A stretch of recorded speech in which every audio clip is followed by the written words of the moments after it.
حضرت سیدنا عیسیٰ علیہ السلام ایک بستی پر سے گزرے تو اس کے تمام باشندوں کو گلیوں میں منہ کے بل گرے ہوئے مردہ حالت میں دیکھا۔ یہ دیکھ کر آپ متعجب ہوئے، آپ کو بہت تعجب ہوا اور فرمایا، اے حواریو، اے میرے ساتھیو، یہ لوگ اللہ رب العالمین کے عذاب اور غضب میں مبتلا ہو گئے ہیں۔ تو حواریوں نے عرض کی، اے روح اللہ، اے اللہ کے نبی، ہم ان کا واقعہ جاننا چاہتے ہیں۔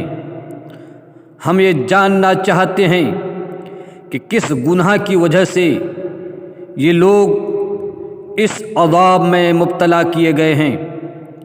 حضرت سیدنا عیسیٰ علیہ السلام نے ان کے بارے میں جاننے کے لیے اللہ رب العالمین کی بارگاہ میں دعا کی تو اللہ تبارک و تعالی نے ان کی طرف وحی فرمائی کہ جب رات کا وقت ہو تو بستی والوں کو آواز دینا، تمہیں جواب دیں گے۔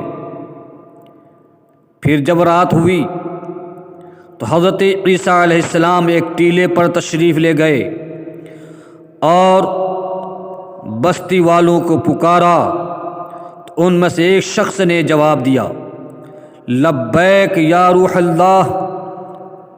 تو حضرت عیسیٰ علیہ السلام نے اس سے پوچھا، اللہ کے نبی حضرت عیسیٰ علیہ السلام نے اس شخص سے دریافت فرمایا کہ تمہارا واقعہ کیا ہے، کس گناہ کی بنیاد پر تمہیں اس عذاب میں مبتلا کیا گیا ہے؟ اس شخص نے جواب دیا، اے اللہ کے نبی، رات کو ہم چین سے سوئے تھے اور صبح کو ہلاکت میں مبتلا ہو گئے۔ عیسیٰ علیہ السلام نے دریافت فرمایا، ایسا کیوں کر ہوا؟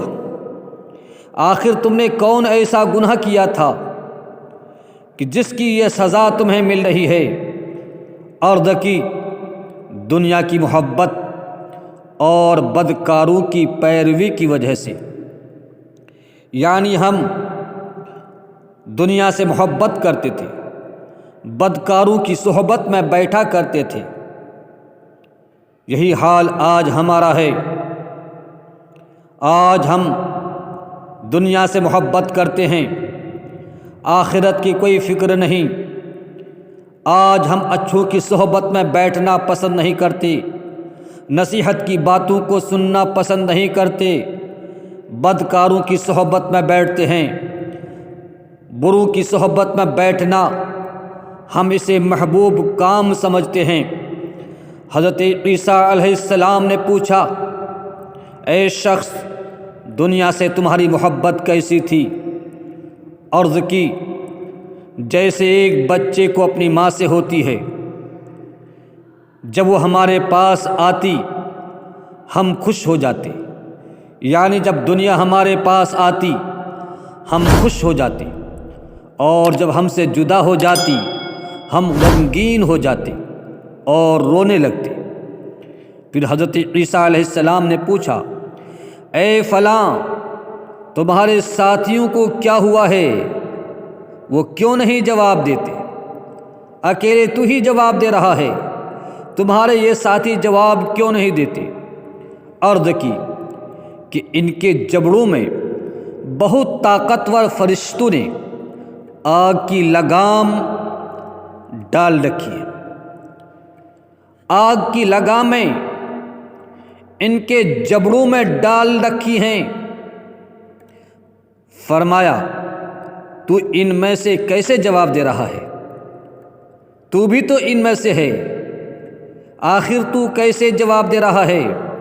عرض کی کہ میں ان کے ساتھ تو ہوں، مگر حقیقت میں ان میں سے نہیں، یعنی میں ان کے ساتھ رہنے کی وجہ سے اس عذاب میں مبتلا کیا گیا ہوں۔ حقیقت یہ ہے کہ میں ان میں کا نہیں ہوں۔ جب ان پر عذاب آیا تو ان کے ساتھ ساتھ میں بھی عذاب میں مبتلا ہو گیا۔ پتہ چلا، معلوم ہوا، اگر کوئی برا نہ بھی ہو لیکن بروں کی صحبت میں بیٹھنے کی وجہ سے وہ بھی مصیبتوں میں مبتلا ہو جاتا ہے، وہ بھی پریشانیوں میں مبتلا ہو جاتا ہے۔ جیسا کہ لوگ مثال دیا کرتے ہیں، جو آگ کے پاس بیٹھتا ہے ایک نہ ایک دن کپڑا جلا کر اٹھتا ہے۔ بروں کی صحبت میں جو بیٹھتا ہے اس کے اوپر بھی بدنامی آ ہی جاتی ہے۔ چنانچہ میں اس وقت جہنم کے کنارے پر لٹکا ہوا ہوں۔ اس شخص نے جواب دیا، میں اس وقت جہنم کے کنارے پر لٹکا ہوا ہوں اور میں نہیں جانتا کہ مجھے اس سے نجات ملے گی یا میں جہنم میں دھکیل دیا جاؤں گا۔ اے زندگی کے مسافر، تو حد سے گزر چکا ہے، اپنی آزمائش پر آنسو بہا، کہیں ایسا نہ ہو کہ تجھے دھتکار دیا جائے۔ اور وہ شخص جس کی اکثر عمر گزر گئی اور گزرا ہوا وقت لوٹ کر نہیں آ سکتا، نصیحتوں نے تیری رہنمائی کی اور بڑھاپے نے بھی خبردار کیا، موت قریب ہے، اور زبان حال سے پکار پکار کر کہہ رہی ہے، اے آدمی، بے شک تجھے اپنے رب کی طرف ضرور دوڑ کر جانا ہے، ضرور اپنے رب کی بارگاہ میں حاضر ہونا ہے، ایک نہ ایک دن تمہیں بھی موت کا جام پینا ہے۔ اللہ رب العالمین کا ارشاد ہے، کلُّ نفس ذائقۃ الموت، ہر نفس کو موت کا ذائقہ چکھنا ہے۔